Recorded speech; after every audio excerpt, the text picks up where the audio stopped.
Do you know the two rules of investment success held by Warren Buffett, the man many consider to be the most successful investor of all time?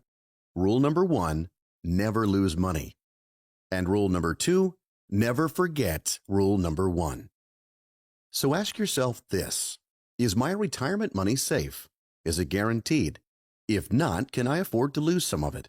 Because if your money is invested in stocks, bonds, or mutual funds, you know that 10 years of market gains can be completely wiped out in only 10 weeks of market losses, as they were in 2008. Of course, it's not only the money we lose in a market crash, but the time we lose as well.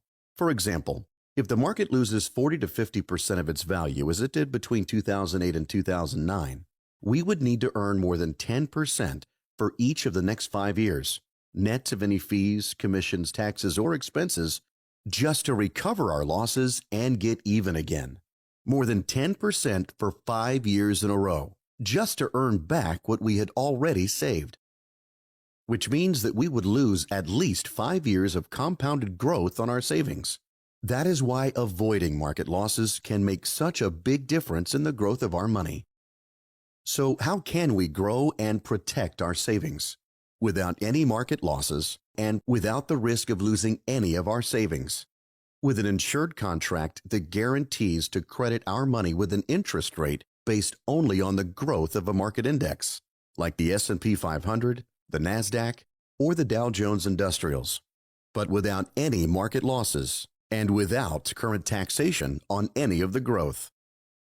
According to the U.S. Securities and Exchange Commission, billions of dollars have already been deposited into these contracts by millions of people who have not lost even $1 of their savings as a result of any market losses. That's because these contracts do not actually invest in the market. They only use the market index to determine the interest rate credited to your money. So when the index increases or gains value over a period of time specified in the contract, an interest rate as a percentage of those gains is credited to your savings.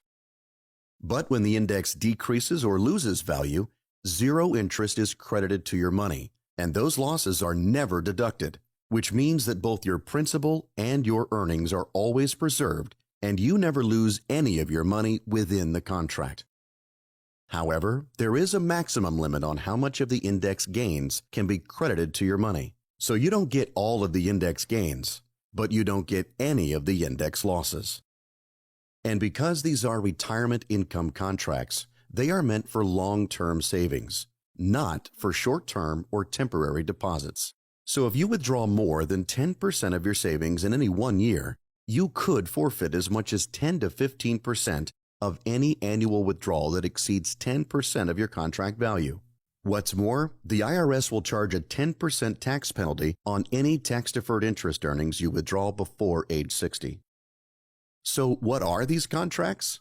They're called index annuities, and they are contractually guaranteed by legal reserve insurance companies that are required to maintain capital reserves equal to all of their contractual guarantees. So ask yourself this: does it make sense to keep your money in stocks, bonds, or mutual funds and risk the loss of both your savings and your earnings? And does it make sense to pay taxes on your earnings every year if those earnings can still be lost after you paid the taxes? Or does it make better sense to keep your money in an index annuity that contractually guarantees to grow and protect both your savings and your earnings without investment risk or annual taxation?